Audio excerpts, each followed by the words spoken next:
এমন একটা সময় যে আমাদের কখনো পড়তে হবে সেটা আমরা সত্যিই বুঝতে পারিনি। আর সত্যি বলতে ব্যোমকেশের সাথে এত বছর ধরে যে কটা কেসে ওর পাশে থেকে ওকে সাহায্য করার কিংবা তদন্ত করার সুযোগ পেয়েছি, সে সব কিছু বাদ দিলেও এই কেসটা কিন্তু একদম অন্য রকমের। প্রথমেই বলে রাখি, কেসটা আমাদের কাছে নিয়ে এসেছেন দাসবাবু স্বয়ং। দাসবাবুর একজন পরিচিত মানুষ একটি অদ্ভুত সমস্যায় পড়েছেন, আর সেই সমস্যার সমাধানের জন্যই দাসবাবু ব্যোমকেশের দ্বারস্থ হয়েছেন। আজ সকালে আমি আর ব্যোমকেশ নিজের ঘরে বসে খবরের কাগজ পড়তে ব্যস্ত ছিলাম। যদিও খবরের কাগজে পড়ার মতো কিছুই থাকে না আজকাল, তবুও পাতা উল্টিয়ে দেখা মাত্র দাসবাবু হঠাৎ এসে ঢুকলেন। তারপর তার জন্য বরাদ্দ চেয়ারটায় বসে একটু ইতস্তত বোধ নিয়ে বসেই রইলেন। বেশ কিছুক্ষণ ব্যোমকেশের শান্ত চোখ তাকে নিরীক্ষণ করছিল। তারপর একসময় ব্যোমকেশ বলে উঠল, কি ব্যাপার দাসবাবু, আজ সকাল সকাল নতুন কোনো কেস রয়েছে নাকি? না, তেমন কোনো কেস নয় ব্যোমকেশবাবু। তবে আমার পরিচিত ওই এক মহিলা। কথাটা বলতে গিয়ে দাসবাবুর মুখটা কেমন সামান্য নিচের দিকে ঝুঁকে এলো। তিনি ব্যোমকেশের দিকে সরাসরি না তাকিয়ে কথাটা বললেন। তিনি বললেন, আসলে ব্যোমকেশবাবু, আমার চেনা পরিচিত একজন মহিলা একটা খুব অদ্ভুত সমস্যায় পড়েছে। তবে তিনি ব্যাপারটা নিয়ে পুলিশের কাছে যেতে চাইছেন না, আর তার সাথে আমার সামান্য পরিচিতি আছে, তাই আমি ব্যাপারটা আপনার কাছে নিয়ে এসেছি। আপনি যদি ব্যাপারটা একবার দেখেন তাহলে। আপনার কথা শুনে খুন বলে তো মনে হচ্ছে না, তবে চুরি নাকি হুমকি? তেমন কিছুই না, তবে রাতের বেলা কেউ তার বাড়িতে ঢুকে তার বাড়ির বসার ঘরে রাখা মূর্তিগুলোর মাথা ভেঙে দিয়ে যাচ্ছে। দাসবাবুর কথায় আমি আর ব্যোমকেশ দুজনেই কেমন যেন অবাক হয়ে গেলাম। ব্যোমকেশ হাতের খবরের কাগজটা টেবিলের উপর রেখে দিয়ে বলল, এক মিনিট, শুধু মূর্তির মাথা ভেঙে দিয়ে যাচ্ছে আর কিছুই করছে না? মানে কোনো চুরি করার চেষ্টা কিংবা বাকি মূর্তিটা ভাঙার চেষ্টা করছে না? না ব্যোমকেশবাবু, শুধু মূর্তির মাথাগুলো ভেঙে দিয়ে যাচ্ছে। আসলে মূর্তিগুলো আপনি যদি দেখেন তাহলে বুঝতে পারবেন। মূর্তির মাথা ভেঙে দিয়ে যাচ্ছে মানে ব্যাপারটা কি একদিন হয়েছে না বেশ কয়েকদিন ধরে হচ্ছে? প্রথমে তো ভদ্রমহিলা বেশ কয়েকদিন বাড়িতে ছিলেন না, বাড়ি ফিরে আসার পর থেকেই ব্যাপারটা শুরু হয়েছে। রাতের বেলা কেউ যে বাড়িতে ঢুকে পড়ে সেটা ভদ্রমহিলা বুঝতে পারেন, তবে সত্যি বলতে তিনি একাই থাকেন তো, আর তার একটি কাজের লোক নিচের ঘরে থাকে। তা এত রাতে একা নিচে নেমে আসার সাহসটা তিনি করতে পারেন না, কিন্তু পরপর দুদিন এসে ঘরের ভেতরে রাখা কয়েকটা মূর্তির মাথাগুলো ভেঙে দিয়ে গেছে। দাসবাবুর কথায় ব্যোমকেশ চিন্তিত হলো। তারপর বলল, আচ্ছা, তারপর আর ওই মূর্তির ভাঙা মাথাগুলো? মূর্তির ভাঙা মাথাগুলো না খুঁজে পাওয়া যায় না ব্যোমকেশবাবু, যেন কেউ বাড়িতে ঢুকেছে শুধুমাত্র ওই মূর্তিগুলির মাথাগুলো ভাঙার জন্যই। এমন একটা অদ্ভুত ব্যাপার প্রায় দুবার হয়েছে, বুঝলেন। তারপরে কিন্তু তেমন কিছুই হয়নি, কিন্তু ব্যাপারটা তিনি আমার কাছে জানাতেই আমি তাকে আশ্বস্ত করেছি আমি এই বিষয় নিয়ে আপনার সাথে কথা বলবো। এখন যদি ব্যাপারটা একবার ঘটতো তাহলে না হয় ধরে নেওয়াই যেত কোনোভাবে মূর্তির মাথাগুলো কাজের লোকটির হাতে ভেঙে গেছে। তারপর সে মিথ্যে কথা বলছে, কিন্তু পরপর দুবার হয়েছে তো, আর এমনভাবে হয়েছে যে কাজের লোকটি ঘুম থেকে ওঠার আগে মধ্যরাতে ব্যাপারটা দেখতে পেয়েছে। তবে রাতে মূর্তিগুলো ভালোভাবে ছিল, মানে গোটা ব্যাপারটাই কাজের লোকের সন্দেহ করার মতো কিছু নেই। আরও একটা ব্যাপার ঘটেছে ব্যোমকেশবাবু, সেটা হলো যে দুদিন ব্যাপারটা ঘটেছে সেই দুদিন সকালে ঘুম থেকে উঠে ভদ্রমহিলা নিচের দরজা খোলা দেখতে পেয়েছেন। এরপর তো বোঝাই যায় যে বাইরে থেকেই কেউ এসেছিল, কিন্তু সে কোনো কিছু চুরি করে নিয়ে কারোর কোনো ক্ষতি করেনি, শুধু কয়েকটা মূর্তির মাথা ভেঙে নিয়ে গেছে। কথাগুলো আমি আর ব্যোমকেশ মন দিয়ে শুনলাম। তারপর আমরা দুজন কিছুক্ষণ চুপ করে রইলাম। সাধারণত ব্যোমকেশ চুপ করে থাকলে বুঝতে হবে কেসটার ব্যাপারে সে আদি অন্ত ভাবনা করে ফেলছে, আর আমি চেষ্টা করি এটা বোঝার ব্যোমকেশ কি ভাবছে। কিছুক্ষণ পরেই নীরবতা ভেঙে ব্যোমকেশ বলে উঠল, ব্যাপারটা খুব একটা সহজ নয় দাসবাবু, ব্যাপারটা খুব একটা সহজ নয়। একটা কাজ করুন, আপনি একবার সেই ভদ্রমহিলার বাড়িতে আমাদের যাওয়ার ব্যবস্থা করুন, আমি ব্যাপারটা দেখতে চাই। আর একটা কাজ করুন, শহরের মোটামুটিভাবে একটু খোঁজ চালিয়ে দেখুন এই ধরনের মানে যেভাবে আপনার চেনা ভদ্রমহিলার বাড়ি থেকে মূর্তির মাথা উধাও হয়ে যাচ্ছে, সেভাবে অন্য কোথাও কারো বাড়িতে এরকম ব্যাপার ঘটেছে নাকি। কিন্তু এটা তো একটা অতি তুচ্ছ ব্যাপার ব্যোমকেশবাবু। মানে অন্য কারোর ক্ষেত্রে যদি ব্যাপারটা ঘটে তাহলে তার তো ব্যাপারটা মনে নাও থাকার কথা, তাই না? সবাই যে ব্যাপারটা গুরুত্ব দিয়ে ভাববে এটা তো নাও হতে পারে, তাই না? তবুও দাসবাবু, তবুও আপনি একবার খোঁজ খবর নেওয়ার চেষ্টা করে দেখুন, তারপর যদি কিছু একটা পাওয়া যায় তাহলে তো ভালোই হলো। তার মধ্যে আমরা একবার আপনার ওই চেনা ভদ্রমহিলার সাথে দেখা করে সমস্ত ব্যাপারটা জেনেও আসবো। তবে আজ আর সেটা হয়ে উঠছে না, আসলে আমার একটু কাজ রয়েছে।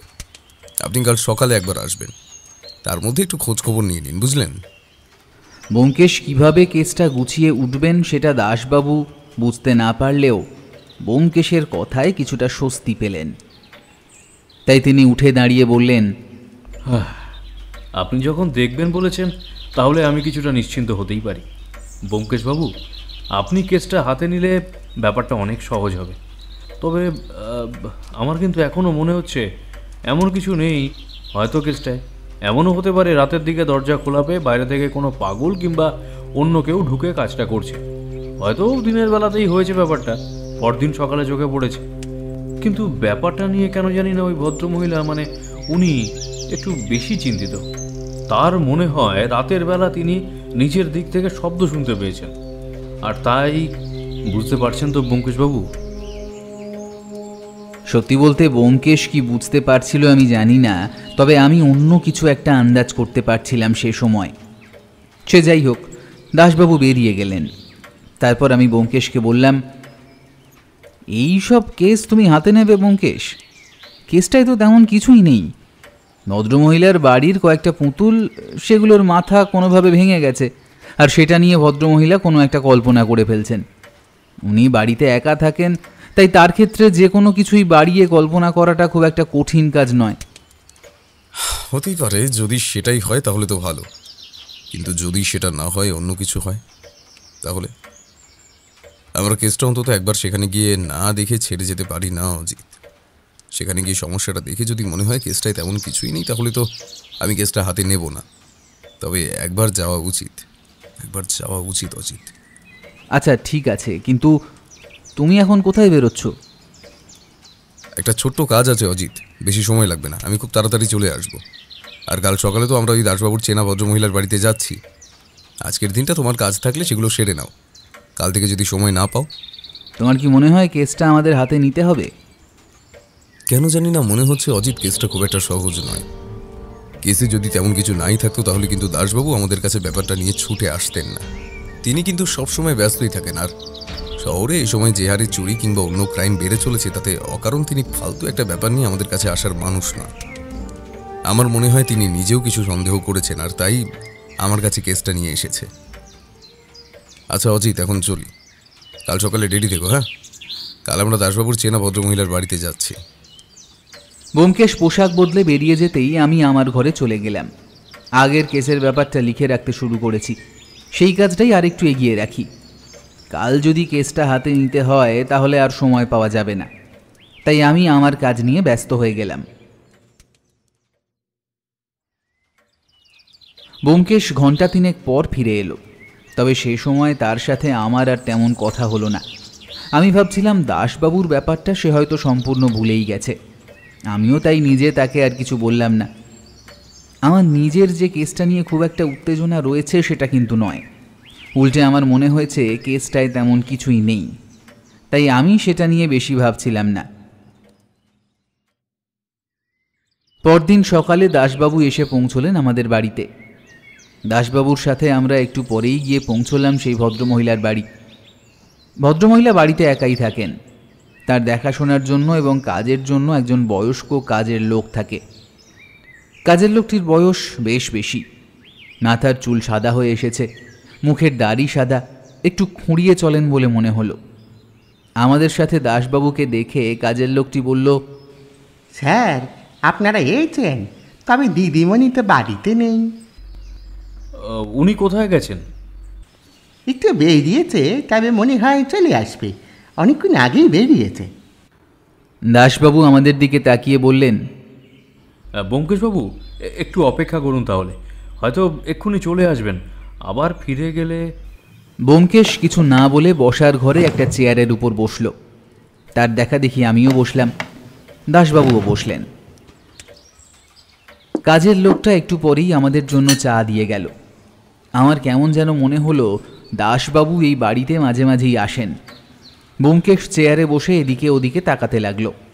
আমি তার দৃষ্টি অনুসরণ করে দেখার চেষ্টা করলাম বসার জায়গার আশেপাশে। চারপাশে যতটা দেখা যায় বেশ গুছিয়ে পরিপাটি করে সাজিয়ে রাখা বাড়ি। একতলায় পাশাপাশি দুটো ঘর, অন্যদিকে বোধহয় রান্নাঘর একটা। তাছাড়া তেমন কিছুই বোঝা যায় না। বাড়ির রং দেখে মনে হয় বেশ কয়েক বছর আগে শেষবার রং করা হয়েছে। আমরা যেখানে বসে আছি তার মাঝখানে একটা টেবিল, পাশে একটা বড় টেবিলের উপরে একটা রেডিও রাখা, তার পাশে একটা ফুলদানি। ঘরের এখানে ওখানে ছড়িয়ে থাকা আরও কিছু জিনিসপত্র, তবে সেই ভাঙা মূর্তিগুলো কিন্তু কোথাও চোখে পড়ল না।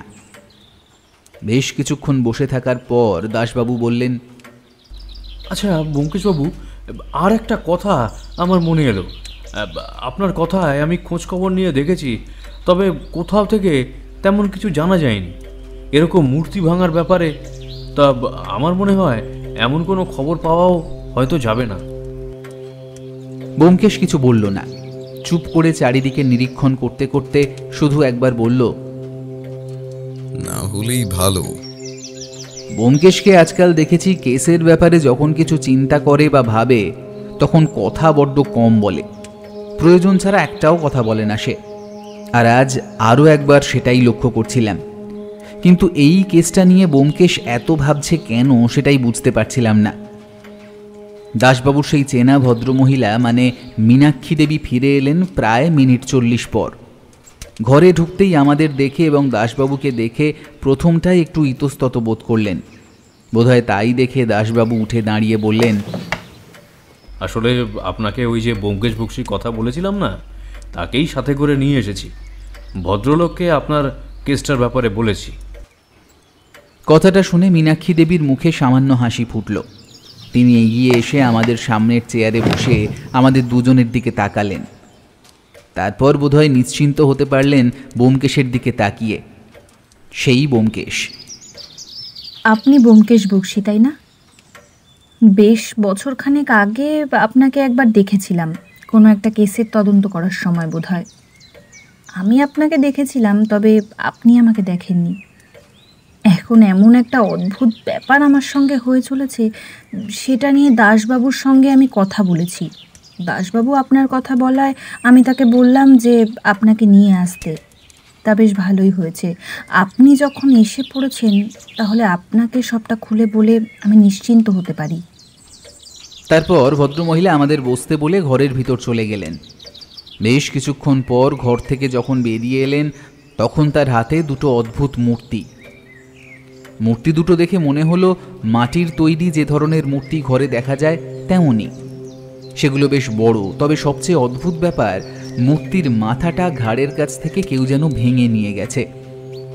মূর্তি দুটো আমাদের সামনে টেবিলের উপর রেখে ভদ্রমহিলা বললেন, এই মুহূর্তে দুটো ব্যোমকেশবাবু, পরপর দুদিন। না, পরপর দুদিন নয়, মাঝে হয়তো একদিন বন্ধ হয়েছিল, তারপর দিন আবার ব্যাপারটা ঘটে। ব্যোমকেশ একটা মূর্তি হাতে তুলে নিয়ে চুপ করে দেখছিল। এবার মীনাক্ষী দেবীর দিকে তাকিয়ে প্রশ্ন করল, কি হয়েছিল? প্রথম দিন রাতে না তেমন কিছুই বুঝতে পারিনি ব্যাপারটা। আসলে হরি কাকার শরীরটা কয়েকদিন যাবৎ ভালো যাচ্ছে না, তাই কাকা তাড়াতাড়ি ঘুমিয়ে পড়েন রাতে। আমাকে একটু রাত পর্যন্ত জেগে থাকতে হয়। তেমন কিছু করি না, তবে বইপত্র নিয়ে ঘরে বসে বা টেবিলে বসে পড়াশোনা করে থাকি। সেসব এখন আর কোনো কাজে লাগে না। বাবা জীবিত থাকতে আমার বিয়ের জন্য অনেক চেষ্টা করেছিলেন, কিন্তু আমার ভাগ্যে হয়তো ব্যোমকেশবাবু তাই আর তা হয়ে ওঠেনি। বাবার রেখে যাওয়া কটা টাকা জমানো রয়েছে, তাতে কোনো রকমভাবে চলে যায় আমাদের দুজনের। সেদিন রাতে নিজের ঘরে বসেই বই পড়ছিলাম। ঘরের দরজা ভেতর থেকে বন্ধ ছিল।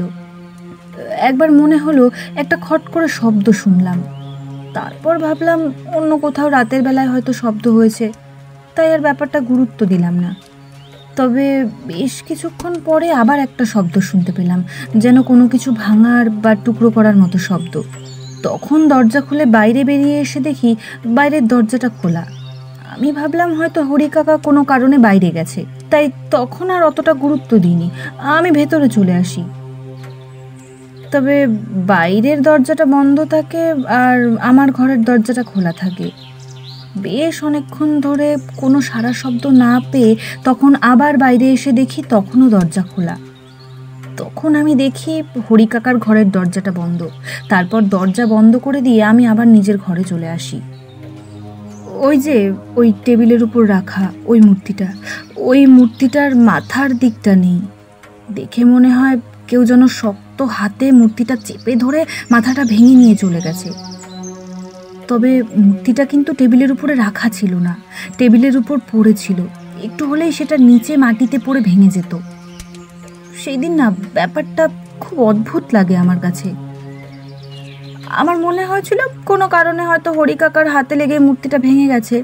সেই কথাটা আমি জিজ্ঞাসা করি, কিন্তু হরি কাকা যেন ব্যাপারটা জানতোই না, এমনভাবে আমায় উত্তর দেয়। তখনই ব্যাপারটা আমার অবাক লাগে। আসলে আমাকে না উনি কখনো মিথ্যা কথা বলে না। আমার ছোটবেলা থেকে হরি কাকা এখানে আছেন। একটা মূর্তি যদি ভেঙে গিয়েই থাকে সেটা বলতে তিনি দ্বিধাবোধ করবেন না। আর সেখানেই আমার প্রথম খটকাটা লাগে। আর দ্বিতীয় যেদিন ব্যাপারটা হয় সেদিন আমি বোধহয় তাড়াতাড়ি ঘুমিয়ে পড়েছিলাম।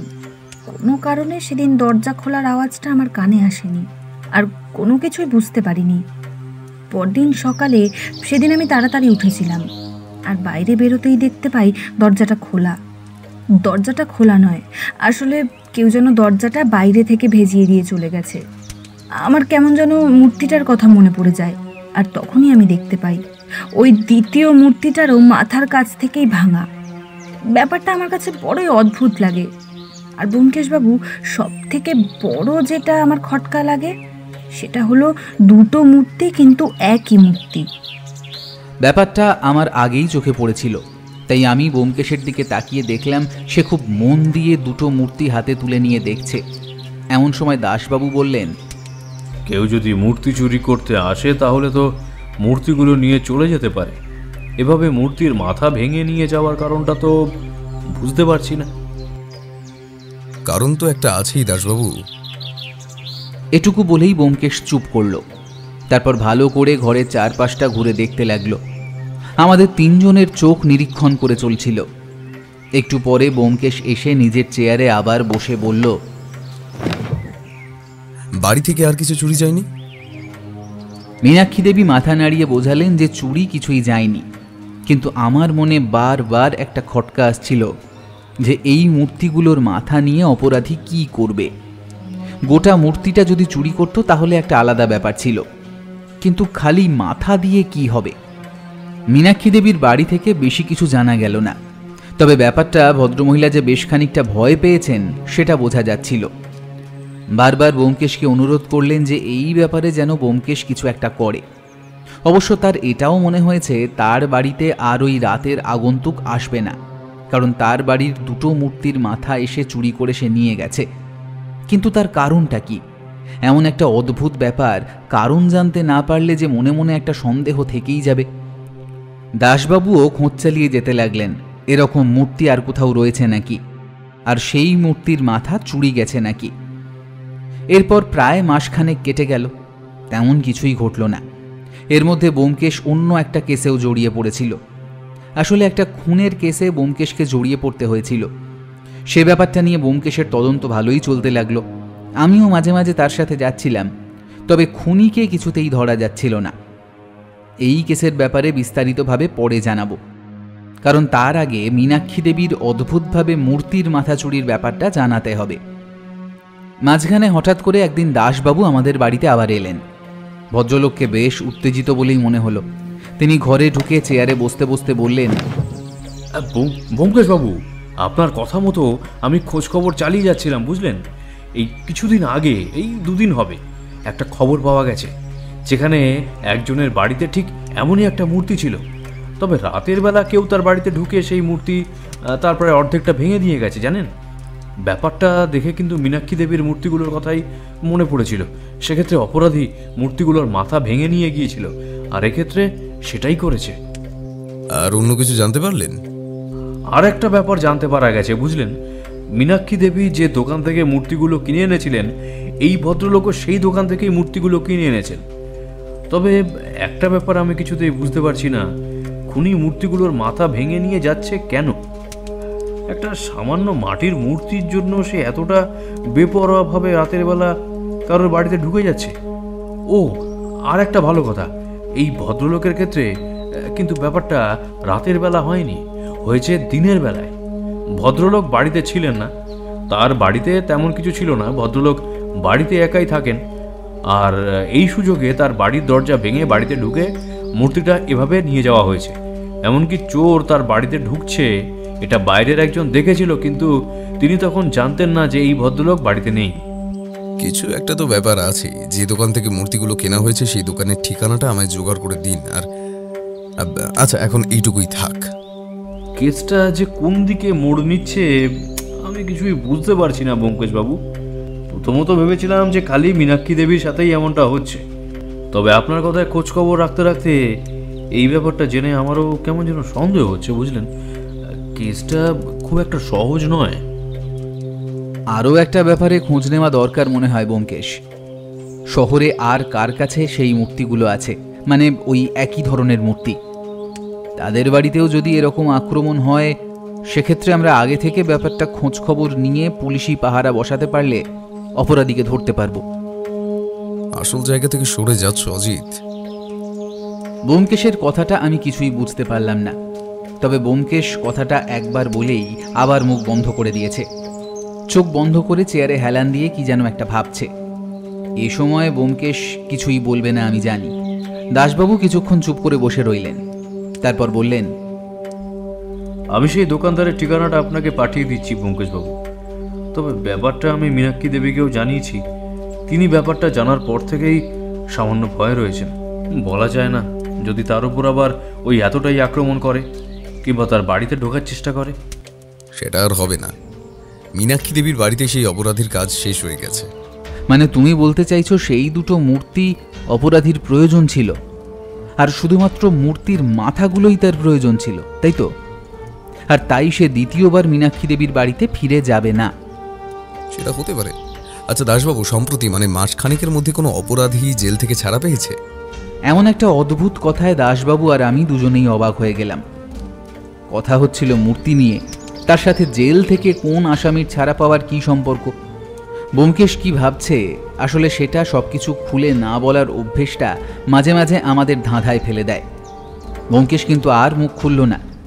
দাসবাবু উঠে দাঁড়িয়ে বেরিয়ে যাওয়ার আগে ব্যোমকেশ শুধু একবার বলল, জেল থেকে যদি কোনো অপরাধের ছাড়া পাওয়ার খবর জানতে পারেন, ধরুন মাস দুই কিংবা মাঝখানেকের মধ্যে, তাহলে তার অপরাধটা একবার ভালো করে জানার চেষ্টা করবেন।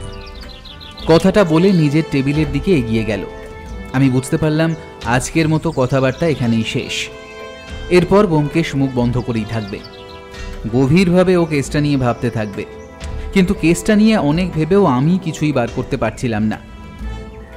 একবার মনে হলো, ব্যোমকেশ কি তাহলে এই কেসটার সাথে জেল থেকে বেরিয়ে আসা কোনো অপরাধীর সম্পর্ক খুঁজে পাচ্ছে? আর যদি সেটাই হয়, তাহলে মূর্তিগুলোর সাথে তার কি সম্পর্ক? এমন কি আছে সেই মূর্তিগুলোতে?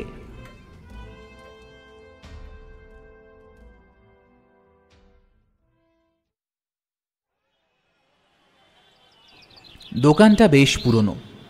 এই দোকানে শুধু মাটি, পাথর এসবের মূর্তি বিক্রি হয়।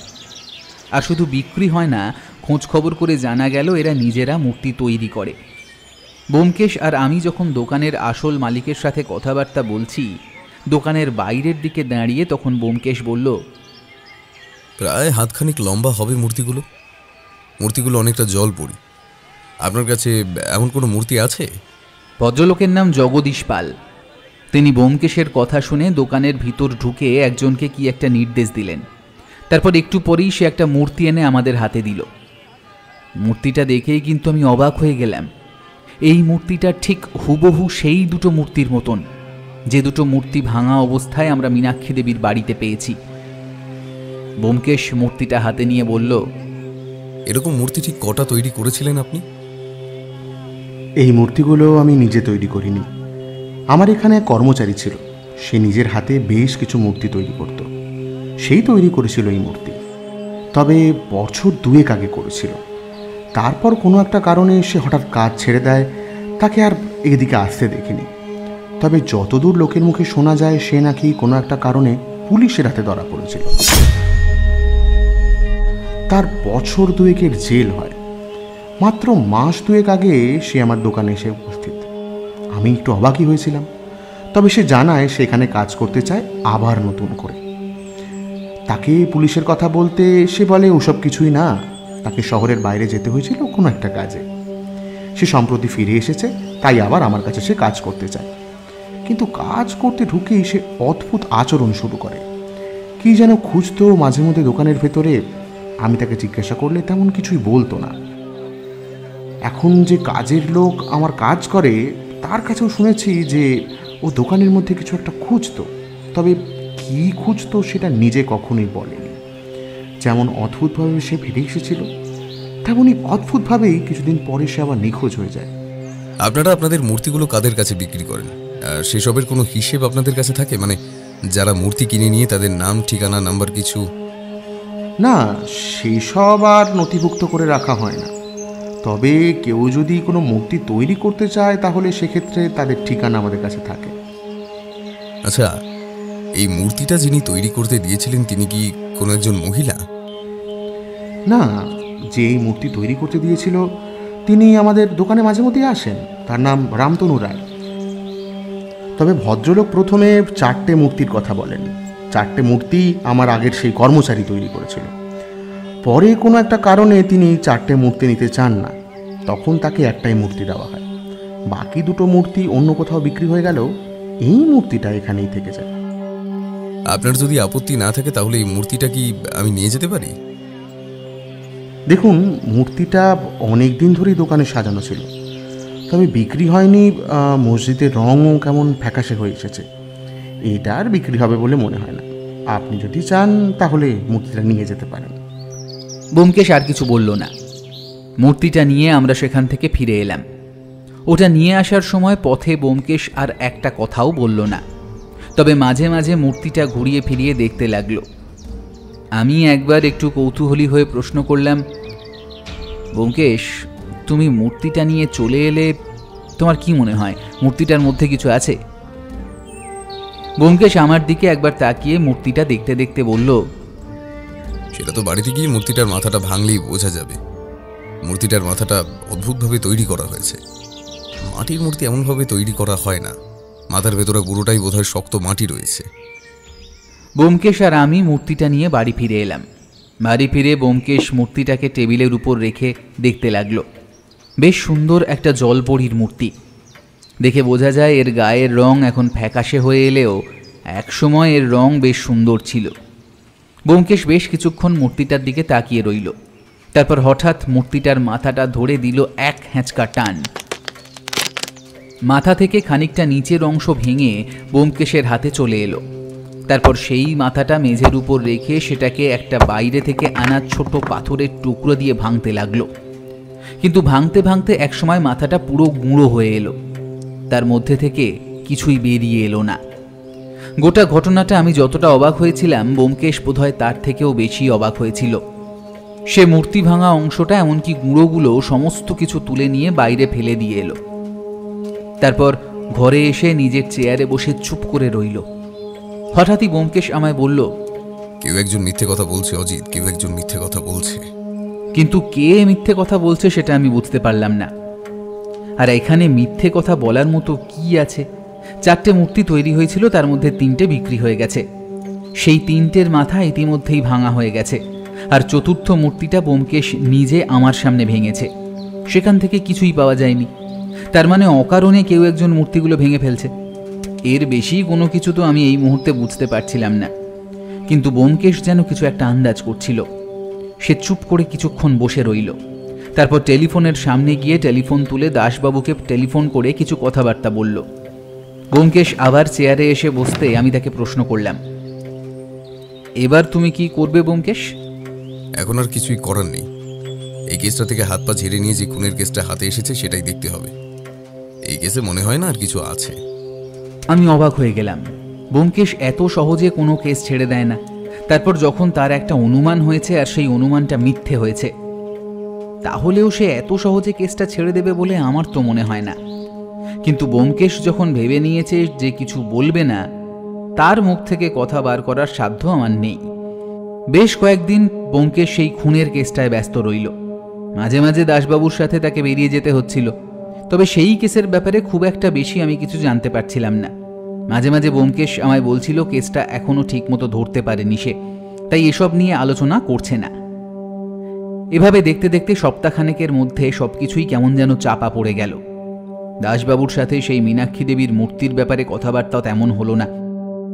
এর সপ্তাহখানেক পরের কথা, ব্যোমকেশের সাথে একদিন গিয়ে পৌঁছলাম সেই দোকানে যেখানে ব্যোমকেশের সাথে আগে গিয়েছিলাম সেই মূর্তির ব্যাপারে কথা বলতে। দোকানদার জগদীশবাবু আমাদের দেখে একটু অবাক হলেন। ব্যোমকেশ এগিয়ে গিয়ে জগদীশবাবুকে একপাশে ডেকে নিয়ে বললেন, একটা কথা বলুন তো জগদীশবাবু, আপনার মনে আছে আপনার সেই কর্মচারী ঠিক 4টে মূর্তি বানিয়েছিল? যতদূর মনে হয় সে 4টে মূর্তি বানিয়েছিল, কিন্তু কেন বলুন তো ব্যোমকেশবাবু? আপনার একটা বেশ দামি সোনার চেন চুরি হয়েছিল, মনে আছে? এই কথাটা শুনে জগদীশবাবু ব্যোমকেশের দিকে কিছুক্ষণ হতভম্বের মতো তাকিয়ে রইল। তারপর বলল, এই কথাটা আপনি ঠিক কি করে জানলেন বলুন তো? মানে আপনার সেই কর্মচারী নিখোঁজ হওয়ার সপ্তাহখানেক আগে আপনার সেই চেন চুরি হয়েছিল, তাই তো? জগদীশবাবু অনেকক্ষণ ধরে ভাবলেন, তারপর বাড়ির ভিতরে ঢুকলেন। বোধহয় তার দোকানের পিছনে তার বাড়ি। আমাদেরকেও ডেকে নিয়ে গেলেন। তারপর একটা বসার জায়গায় আমরা 3 জন বসলাম। জগদীশবাবু স্ত্রী ঘরের ভিতর থেকে বেরিয়ে এলেন। জগদীশবাবু তার উদ্দেশ্যে বললেন, আচ্ছা লক্ষ্মী, তোমার কি মনে আছে রতন কাজ ছেড়ে দেওয়ার কতদিন আগে তোমার সেই সোনার চেনটা চুরি হয়েছিল? জগদীশবাবুর স্ত্রী শ্রী লক্ষ্মী বেশ কিছুক্ষণ ভাবলেন। তারপর আস্তে আস্তে আমাদের জানালেন যতদূর মনে পড়ছে সপ্তাহখানেক আগেই হবে। আর সেই কথাটা শুনে ব্যোমকেশের মুখে কেমন যেন একটা হাসি ফুটল। ব্যোমকেশ একটা উৎফুল্ল স্বরে বলল, আপনার সেই চেনটা আমি খুঁজে বার করে দিতে পারবো জগদীশবাবু। তবে আমার মনে হয় আপনার সেই কর্মচারীর 4টে নয় 5টা মূর্তি তৈরি করেছিল। সেই মূর্তিটা কোথাও একটা আছে, আপনার দোকানেই কোথাও একটা আছে। একটু ভালো করে খুঁজে দেখুন। ব্যোমকেশ যে আসলে কি ভাবছে আমি তো তার কিছুই বুঝতে পারছিলাম না। তবে মূর্তিটা যখন সে এত মন দিয়ে খোঁজার চেষ্টা করছে, তার মানে সেই মূর্তিটার মধ্যে নিশ্চয়ই তেমন কিছু রয়েছে। আর তাছাড়া এই সোনার চেনের ব্যাপারটা নতুন। আমি ভেবেছিলাম ব্যোমকেশ ব্যাপারটা ভুলেই গেছে, কিন্তু না, সে বোধহয় খোঁজখবর নিচ্ছিল এই ব্যাপারে। পরদিন সকালে জগদীশবাবুর কাছ থেকে একটা খবর পাওয়া গেল। আসলে জগদীশবাবুর দোকানের নতুন যে ছেলেটি কাজ করে সেই ওই মূর্তিটা নিয়ে গেছে। আসলে মূর্তিগুলো বেশ পুরনো আর মূর্তিগুলো বিক্রির জন্য উপযুক্তও ছিল না বলে জগদীশবাবু নিজেই মূর্তিগুলো সরিয়ে রেখেছিলেন। আর সেখান থেকে ওই ছেলেটি একটা মূর্তি নিয়ে গেছে। তবে সেই ব্যাপারটা ওনার কাছে কর্মরত ছেলেটি জগদীশবাবুকে বলেছিল, কিন্তু তিনি ভুলে গেছেন। ব্যোমকেশ জগদীশবাবুকে জানিয়ে দিল সেই ছেলেটির কাছ থেকে মূর্তিটা নিয়ে আসতে, না হলে ছেলেটির বিপদ থাকতে পারে। ছেলেটি সেদিন কোনো কারণে দোকানে আসেনি। আমরা 2 জন আর জগদীশবাবু মিলে তার বাড়িতে গেলাম। তবে আমাদের জন্য আরও একটা চমক তখনও বাকি ছিল। কেসটা যে এইভাবে শেষ হবে সেটা আমি অন্তত কল্পনা করতে পারিনি। জগদীশবাবুর সাথে সেই ছেলেটির বাড়িতে ঢুকতে যাব এমন সময় দেখি সেই ছেলেটির বাড়ি থেকে কেউ একজন বেরিয়ে আসছে। তাকে দেখে জগদীশবাবু প্রায় চিৎকার করে বলে উঠলেন, রতন, তুই এখানে কি করছিস? লোকটি প্রথমে আমাদের দেখতে পায়নি, তারপর হট করে আমাদের দেখতে পেয়ে দৌড়ে একদিকে পালানোর চেষ্টা করলো। সে হয়তো ব্যোমকেশকে দেখেই, কিন্তু ততক্ষণে ব্যোমকেশের হাতে পিস্তল উঠে এসেছে। ব্যোমকেশ কড়া গলায় বলল, একদম না, একদম পালাবার চেষ্টা করবে না। অজিত, তুমি তাড়াতাড়ি ঘরের ভেতরে যাও, আমার মনে হয় ঘরে কিছু একটা ঘটেছে। ব্যোমকেশের কথায় আমি ঘরের ভিতর ঢুকতেই দেখতে পেলাম সামনে মেঝের উপর একজন উপুর হয়ে পড়ে আছে। তার মাথার পাশ থেকে রক্ত বেরিয়ে আসছে বোধহয়। মাথায় কিছু দিয়ে আঘাত করা হয়েছে, আর তার ঠিক পাশেই একটা মূর্তি ভাঙা। আর মূর্তির মাথাটা নেই। ব্যোমকেশ ততক্ষণে বাইরের লোকটিকে ধরে ফেলেছে। তার কাছ থেকে মূর্তির মাথার অংশটাও পাওয়া গেল। ব্যাপারটা ক্রমে এমন দাঁড়ালো যে সেই আহত লোকটিকে আমরা প্রথমে নিয়ে গেলাম কাছের এক ডাক্তারখানায়। তার সামান্য সেবা শুশ্রূষা করার পরে কাছেই টেলিফোন বুথ থেকে দাসবাবুকে টেলিফোন করে সমস্তটা জানানো হলো। তিনি চলে আসার আগে পর্যন্ত লোকটাকে সেই ঘরের মধ্যে আটকে রাখা হলো। জগদীশবাবুর দোকানের সেই কাজের ছেলেটিকে হাসপাতালে চিকিৎসার জন্য পাঠিয়ে দেওয়া হয়, যাতে সে তাড়াতাড়ি সুস্থ হয়ে উঠতে পারে। তার মাথায় বেশ আঘাত লেগেছিল, আর রতন নামের লোকটিকে দাসবাবুর সাথে পাঠিয়ে দেওয়া হলো থানায়। তার কাছ থেকে উদ্ধার হওয়া সেই পুতুলের ভাঙা মাথাটার মধ্যে থেকে বেরিয়ে এলো একটা সোনার চেন। জগদীশবাবু যেমন অবাক হয়েছিলেন তেমনি খুশি হয়েছিলেন। তিনি আমাদের জোর করে তার বাড়ি পর্যন্ত নিয়ে গেলেন। তার স্ত্রীও এই ব্যাপারে বেশ খুশি হয়েছিলেন। তবে তিনি তার বাড়িতে একদিন আমাদের আমন্ত্রণ জানালেন, কারণ ব্যোমকেশ তাড়াতাড়ি বাড়ি ফিরতে চাইছিল। ব্যোমকেশবাবু, এই চেনটার কথা আমরা প্রায় ভুলেই গিয়েছিলাম। তবে রতনকে আমরা সন্দেহ করতে পারিনি, কারণ যেদিন এই চেনটা হারায় তখন আমি ওকে বেশ চোখে চোখে রাখতাম। রতন এখান থেকে না বলে চলে গেলেও সে যে চেনটা নিয়ে কোথাও যেতে পারেনি, এটা নিয়ে আমি খুব নিশ্চিন্ত ছিলাম। তাই তাকে নিয়ে আমি আর বেশি কিছু ভাবিনি, আর আমি তাকে পরীক্ষাও করছিলাম বলতে পারেন। সে হয়তো জানতো আপনারা তাকে পরীক্ষা করবেন, তাই সে চেনটা এমন কোথাও লুকিয়ে রেখেছিল যেখান থেকে সে ছাড়া অন্য কেউ সেই চেনটা খুঁজে না পায়। এখন মনে পড়ছে ব্যোমকেশবাবু, রতন ফিরে এসে ওই মূর্তিগুলোর কথা একবার জিজ্ঞাসা করেছিল। আমি তেমন কিছু না ভেবেই বলেছিলাম সব কটা বিক্রি হয়ে গিয়েছে। এখন মনে পড়ছে ব্যোমকেশবাবু সেটাও জানতে চেয়েছিল যে এই মূর্তিগুলো আমি কাকে বিক্রি করেছি এবং কোথায় করেছি। বোধহয় খাতা থেকে ওই মূর্তি কাদের কাছে বিক্রি হয়েছে তা খোঁজারও চেষ্টা করেছিল, কিন্তু তারপরে আমি আর জানি না। আপনার হারিয়ে যাওয়া জিনিস আপনি পেয়ে গেছেন, বেশ, এটাই ভালো হলো বোধ হয়। তবে রতনকে কিন্তু আরও একবার জেল খাটতে হবে। সে দুটো বাড়িতে ঢুকে মূর্তি ভেঙেছে, তাছাড়া এই ছেলেটিকে মাথায় আঘাত করে খুনের চেষ্টা করেছে, তারপরে আপনার চেন চুরি করার চেষ্টা করেছে। এত সহজে সে কিন্তু মুক্তি পাবে না। সে আপনি যা ভালো বুঝবেন ব্যোমকেশবাবু, তবে আপনি আমার যা উপকার করলেন, একদিন আমার বাড়িতে আসতে হবে, কিন্তু আপনাকে আমি কিছু উপহার দিতে চাই। জগদীশবাবু বেশ কয়েক মাস পরে আমাদের জন্য একটা উপহার পাঠিয়েছিলেন, একটা সুন্দর মাটির মূর্তি। মূর্তিতে একটা গাছ, সেই গাছে দুটো পাখি সুন্দরভাবে বসে আছে। মূর্তিটা যেমন সুন্দর হয়েছিল তেমন সুন্দর হয়েছিল তার রং। শুধু ব্যোমকেশ কেন, বৌঠানেরও সেই মূর্তিটা খুব পছন্দ হয়েছিল। তবে কেসের সমস্ত ব্যাপারটা কিন্তু এত তাড়াতাড়ি ঘটেনি, বেশ খানিকটা সময় লেগেছিল। এর মাঝে দাসবাবুর সাথে আমাদের সামান্য কথাবার্তা হলো। কি সাংঘাতিক ব্যাপার ব্যোমকেশবাবু, পুতুলের মাথার মধ্যে সোনার চেন! এতটা তো আমি নিজেও ভাবতে পারিনি। ভাবাটা কিন্তু প্রয়োজন ছিল। দাসবাবু অকারণে কেউ এতটা বাড়াবাড়ি করে বাড়ির মধ্যে ঢুকে মূর্তি চুরি করবে, তাও আবার মূর্তির শুধুমাত্র মাথাটা? তার পিছনে নিশ্চয়ই কোনো একটা কারণ ছিল। যাই হোক, যখন সবটা ভালো ভালো মিটে গেছে, তাহলে আমাদের এই কেসটা এখানে শেষ হলো। ব্যোমকেশবাবু, আপনি সবকিছু কি করে বুঝতে পারলেন? ব্যাপারটা তেমন কিছুই ছিল না দাসবাবু, আসলে কেসটা একটু সময় বেশি লাগলো, আর আমাদের তদন্তটা একটু ভুল পথে হচ্ছিল। যাই হোক, এখন যখন সব মিটে গেছে, তাহলে দাসবাবু এটাই তো অনেক। এটাই ব্যোমকেশবাবু, এটাই আমার একদম ভালো লাগে না। আপনি খুলে কিছুই বলতে চান না। আচ্ছা, তাহলে আমিও যাই, এখন আমার অনেক কাজ রয়েছে, অন্য সময় জানা যাবে। সব কাজ মিটিয়ে আমরা যখন বাড়ি ফিরে এলাম তখন প্রায় বিকেল। ব্যোমকেশ আর আমি তার ঘরে বসে রয়েছি। ব্যোমকেশ বোধহয় সেই খুনের কেসটা নিয়ে কিছু লিখে চলেছিল তার ডায়েরিতে। অনেকক্ষণ ধরে বসে থাকতে থাকতে একসময় অধৈর্য হয়ে প্রশ্ন করলাম, আচ্ছা ব্যোমকেশ, তোমার কি প্রথম দিন মীনাক্ষী দেবীর বাড়িতে ওই মূর্তিগুলোর মাথা না দেখে মনে হয়েছিল ব্যাপারটা এমন হতে পারে? মোটিভ অজিত, এই কেসটায় কোনো একটা মোটিভ যে ছিল সেটা আমি আগে আন্দাজ করতে পেরেছিলাম, তবে ব্যাপারটা যে এমন হবে সেটা আন্দাজ করিনি। তবে ধীরে ধীরে কেসটা খুলতে লাগলো, তত যেন সবকিছুর হিসেব মিলে যাচ্ছিল। প্রথমেই মীনাক্ষী দেবীর বাড়ির ব্যাপারটা আমায় ততটা ভাবায়নি, তাই আমি দাসবাবুকে খোঁজ নিতে বলেছিলাম এমন ঘটনা শহরে আরও ঘটেছে কিনা। যদি সেটা না করতো তাহলে কিন্তু এখানে আমরা কিছুই করতে পারতাম না। তাহলে ওই দ্বিতীয় যে বাড়িতে মূর্তিটা ছিল তার সাথে তুমি কথা বলেছিলে? বলেছিলাম, তবে সে যখন বাড়িতে ছিল না তখন তার বাড়িতে ব্যাপারটা ঘটে। এখানে একটা সমস্যা ছিল, সেটা হলো বাড়ির দরজা বন্ধ থাকার পরে অপরাধী কিভাবে বাড়িতে ঢোকে। সে নিশ্চয়ই অন্য কোনো উপায় তালা খুলেছিল, আর সেটা হয়েছিল মীনাক্ষী দেবীর বাড়িতে, মানে প্রথম ঘটনার ক্ষেত্রে।